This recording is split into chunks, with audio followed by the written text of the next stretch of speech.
Asian Five Nations Rugby kicked off the 2013 season in Sri Lanka, and as one of the original founding members of the Asian Rugby Football Union, it was chosen to host the launch of the new ARFU logo on the 45-year anniversary of the union's founding.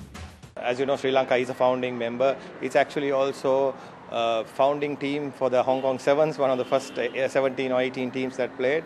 So it's very prestigious for us to have Asian Rugby recognize us for what we are.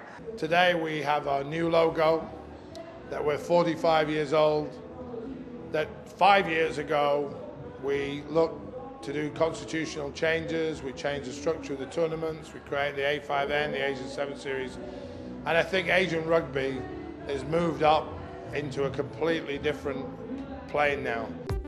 Those constitutional changes led to the establishment of a new multi-tiered annual competition that became known as the HSBC Asian Five Nations. The current amalgamation is the product of years of work that began in earnest in 1968. It started with an idea of between two keen rugby countries, primarily Japan and Hong Kong. My understanding was that it was at the Tokyo Olympics. Shiggy Kono, the then chairman of the Japan Rugby Football Union, and Vernon Roberts from Hong Kong, who was president of the Hong Kong Rugby Football Union. So basically it was an idea born at the Olympics, and that spirit carried through to its formation. ARFU, as I remember, was established in 1968 with 8 Asian countries: Malaysia, Japan, Thailand, Singapore, Sri Lanka, Korea, Hong Kong.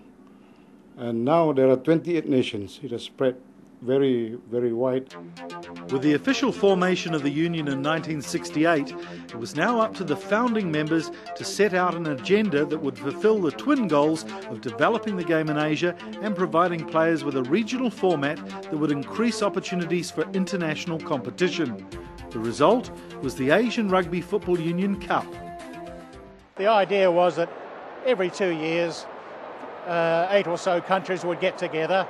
Each would take a turn hosting it every 2 years and just play a series of matches, and that's how it all started.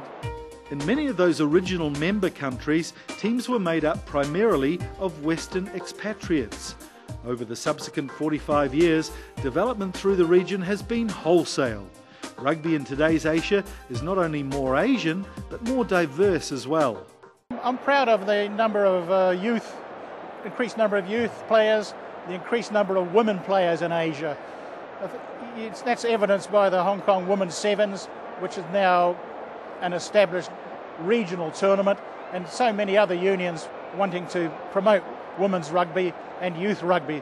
That wasn't happening back in when the union was formed in 1968.